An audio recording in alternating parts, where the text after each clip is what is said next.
Dzina la Atate ndi la Mwana ndi la Mzimu Woyera. Amen. Ndikulandireniso abale ndi alongo pa tiyankhule na Ambuye. Lero ndi tsiku la chiwiri pa 27 December chaka cha 2022. Lero popitiriza chikondwerero cha Christmas, Mulungu akhala munthu, watipatsa mtendere, watipatsa ufulu, mdima watha, tili mukuwala kwa Iye.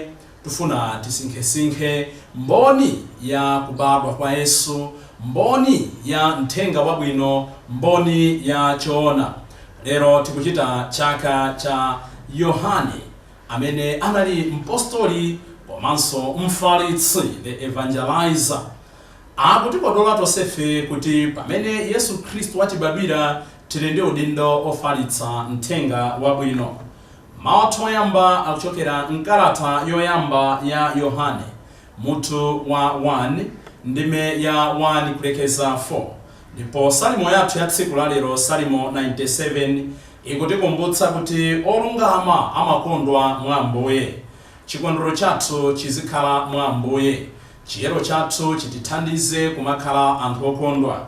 Ndipo mthenga wabwino ndi monga adalembera Yohane, mutu wa 20 ndime ya 2 kulekeza 8.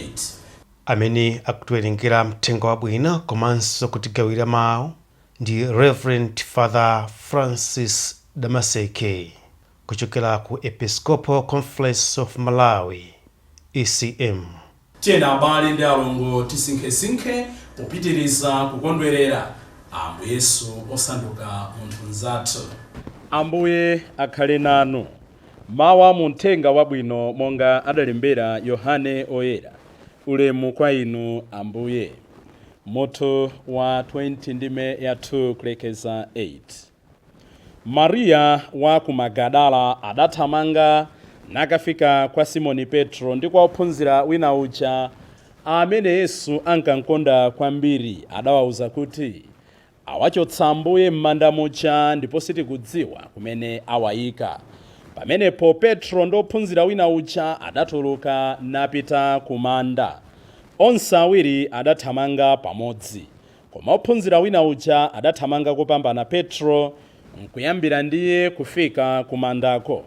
Adawerama naona nsalu zija zili chikhalire, koma iye sadalowemo.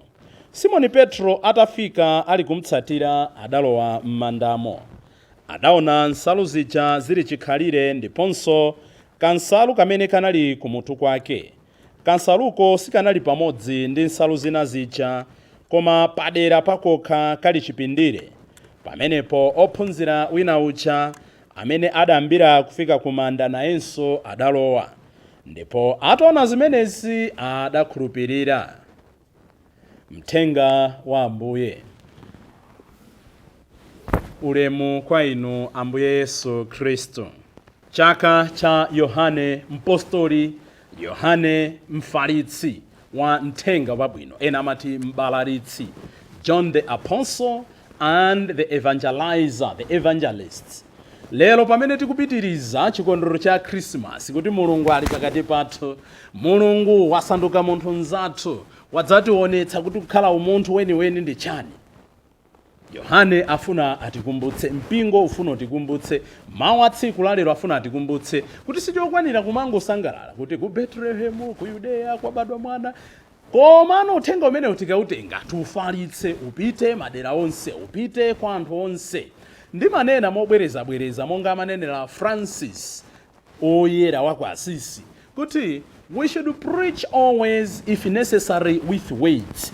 Cholinga chimene tinabadwira, cholinga chimene Mulungu anatipatsira mthenga wake, cholinga chimene timamvera mawu ake, ndichonena kuti tsopano mawuwo afikire kwa anthu ambiri. Inu mukamva mawu a Mulungu mwagawe. Koma tagawa bwanji? Kungoyima pa pulpit monga ndikuchitira ine nkumalalikira mthenga wabwino? Ayi, ntchito zathu zikhale zikulalika mthenga wabwino. Yohane amene tikunkondwera lero amatchulidwa kuti the beloved apostle, ndiye kuti okondedwa. Ambuye Yesu akaona Yohane amamutenga kuti mwa ophunzira ake aja anali very closer to Jesus. inu ndine sitinganene pano kuti Ambuye Yesu satikonda. Tonsefe tikumbukire kuti pa ubatizo wa Ambuye Yesu padamveka mawu, uyu ndi mwana wanga okondeka, muzimvera. Inu ndine pa ubatizo wathu mawu aja adamvekanso, inu ndi mwana wokondeka wa Atate, ine ndi mwana wokondeka, ife ndi ana okondeka a Mulungu. Monga Yohane anali okondeka wa Yesu Khristu, ifenso ndife okondeka a Yesu Khristu. Sindife okondeka monga muja ena anenera mwa chikondi chija cha Greek cha Rudus, chikondi chongosewera choti zorowere nkujere mwana. Ayi, si chikondiso chija cha Filia chongoti poti tili pa chibale, si chikondiso cha Eros kuti basi monga zilili mwachinyamata, amene. Ayi, ndi chikondi chopanda malire, unconditional love, agape love. Sono inu ndine popeza kuti ndife okondeka, tikuyenera kuti mthenga wa okondeka wathu tizufalitsa mnjira zooneka ndi maso. Mulungu anasanduka munthu nzathu. Mulungu anachoka kumwamba kuti tizimuona, tizimukhudza, tinchitire umboni. Umboni umene tiuonetsa lero, umboni umene tikuyenera tiuyambire m'banja mwathu, umboni umene tionetse mu mphakati mwathu, umboni umenewo tionetse m'dziko lathu. Komano tingaphunzire chani mwapadera zina mmoyo wa Yohane? Iyeyu ndi m'bale wake uja Yakobe atamva kuitana kwa Ambuye sanachedwe. Inu munditsate, anasiya makoka abambo awo, anasiya china chilichonse ndi kumatsata Ambuye. Pamene tikuchitira umboni kuti Yesu Khristu watibadwira, tikuyenera kuti tizintsata Ambuye. Kuntchito kwathu tintsata Ambuye, business mwathu tintsata Ambuye, musembe mwanga nditsata Ambuye. Tsiku ndi tsiku tizintsata Ambuye monga anachitira Yohane. Koma tintsata bwanji? Ena tikuntsatira Ambuye inde, koma timantsata on conditions. Timantsata timayika malire. Zinthu zikathina timamuthawa, zinthu zina zikalowa pansi timamusiya, timabwera kwa iye zinthu zikatithina kuti Ambuye ndithandizeni. Yohane analibe kuntsatira Ambuye kuti lero kwacha bwanji, lero komba mphepo, lero kuli dzuwa, lero kuli mvula. Moyo wake wonse kufikira tsiku limene Ambuye Yesu mu munthu wake anamwalira, komanso Ambuye Yesu anakwera kumwamba. John was there. Ifenso tizikhala there for Jesus. He was there for Jesus. Inu ndine timaonetsa bwanji kuti Ambuye tikuyenda naye. Koma sa Ambuye yokhayi, chifukwa Ambuye ananena kuti zimene mmachitira ena, zimene mmachitira abale anga, zimene mmachitira osauka, zimene mmachitira anjala, zimene mmachitira ausiwa, zimene mmachitira aludzu, zimene mmachitira andende, mmachitira ine emwe. Timakhala nawo bwanji anthu amene akusowa ubwenzi, anthu amene akusowa chilimbikitso chathu. Tikukamba modandaula kuti nchaka ichi tikuchimaliza cha 2022 panachuluka ma cases a suicide. Ndizomvetsa chisoni. Ena amatero kuti ayi chimenechi ndi chiwanda chabwino, ngati chili chiwanda tizichipempherera. Koma kwakukulukulu ndikuti anthu talephera kumvetsetsana, anthu talephera kuperekezana, anthu talephera kukhalapo nthawi imene nzathu akusowekera chikondi, nthawi imene nzathu akusowekera kumvetsetsedwa, nthawi imene nzathu akusowekera kuperekezana. Taonani zimene amachita agalu. Wina akakhala ndi bala kukhutu, nzake amabwera ndikumanyambitana mpaka bala lija limapola. Anthu tikulephera bwanji to be there for our friends who are grieving, for our friends who have lost hope. In fact, timakhala patsogolo kuonjeza chazi kununkha kuti ameneyo asanati amva peni, ameneyo alidziwa dziko, ameneyo wakulawatha, ameneyo asova. Ayi, imeneyo si Christmas, chimeneyo si chikondwerero. Yohane akutiphunzitsa kuti he was there for Jesus. Timanena kuti kupemphera, ine ndikumbukira tuchita timatitiri tonse masonkhano, maphunziro. Ankatiuza kuti tanthauzo la chidule la kupemphera ndi kucheza ndi Mulungu. If we are there for God, kuti imakhalapo nthawi yoti timachezadi ndi Mulungu. Ambiri titha kunena kuti timapemphera, koma muona kuti mapemphero athu it's a one way traffic, it's a one way side. Tingangogwada, Ambuye ine ndikudwala, Ambuye ndikusowa zakuti, Ambuye mundithandize, Ambuye ndili ndi nkhawa, Ambuye anthu akundiopsa, Ambuye mdima wandichulukira, ndapempha zonsezi mwa Yesu Khristu Ambuye athu. Amen. Ndapemphera lero. Tanena kuti kupemphera ndi kucheza ndi Mulungu. Tiziti tikanena kumkuthulira Mulungu nkhawa zathu, kumuuza zosowa zathu, kumuuza mavuto athu siku lako. Koma in the end tizilolanso kuti Mulungu atiyankhule, timve mawu ake. Nchifukwa pano patiyankhule na Ambuye, ngakhale pano paluntha timanena kuti Mulungu azitiyankhula tizimvetsera. Kukhala ndi nthawi yomvetsera. Tikapemphera. Nchifukwa mpingo wathu wa Eklesia umatipempha kuti mukalandira Eucharistia uja. Takhala ndikaye ndi ntchito amakwaya osangothamangira kuyamba gugugugu. anthu akalandira ukaristiya papite nthawi asinkhe-sinkhe, athokoze, apepese, apemphe, ayamike, atamande. A minute, 2 minutes, siku lakuitsa. Koma talona ni dziko lathu timafuna nchali chima. Kola si tayimba tipite panja ma headset, tikwere minibus nyimbo, tipite ku nyumba ena, nzinyumba mwawo mpaka mapezeka ma TV mpaka 6. Pamalo ophikira pali TV, kuchipinda kuli TV, mwinanso kubafa kuli radio. Malo ali wonse palibe nthawi imene timakhala ndipe. We hate silence because in silence God speaks to us. John was there for Jesus. Jesus was there for John. Inu ndine timakhalapo bwanji pa Ambuye Yesu kuti timvetsere zimene iye akutiphunzitsa, zimene iye akutilangiza. China Yohane akutiphunzitsa kuti moyo uno nchofunikira kutsata dongosolo, kutsata ndondomeko, kutsata protocol and order. Mawa muthenga wabwino tawerengaja tamva kuti Ambuye Yesu atauka kwa akufa. Njero wa Ambuye atauza amayi aja atakasimbira ophunziraja, anathamanga kukauza ophunziraja.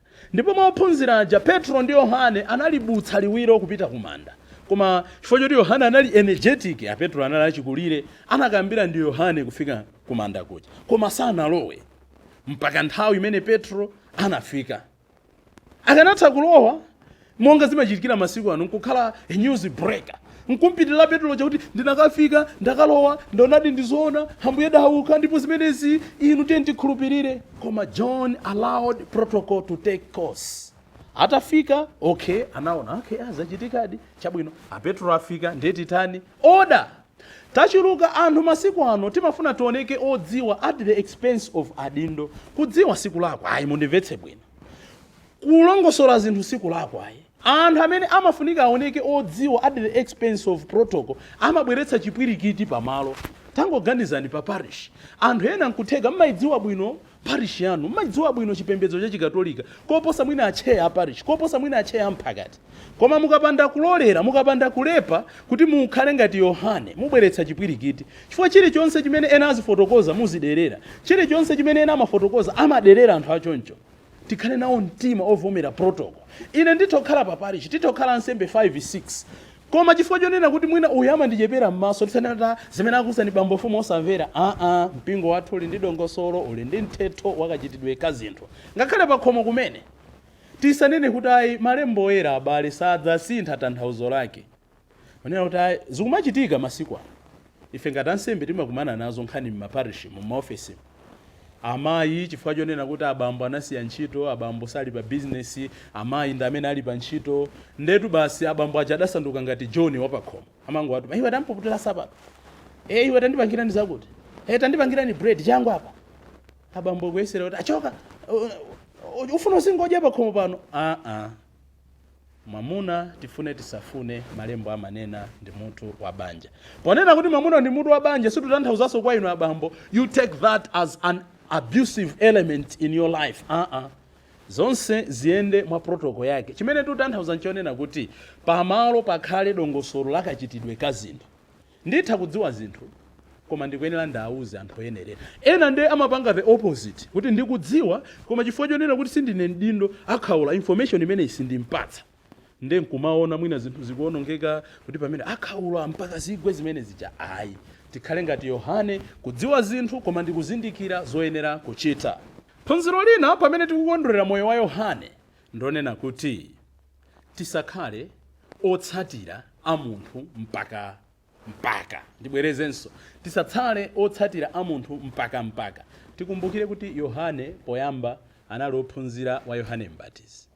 They were disciples of John the Baptist. Koma atauza Yohane Mbatizi kuti naka kankhosa uja ndimanena ujochotsa machimo ndi amene anasiya kutsatira Yohane Mbatizi ndi kuyambira kutsata Ambuye Yesu. Timabwerenza fundo imene tachiruka masiku ano otsatira Yohane Mbatizi moyo wathu onse.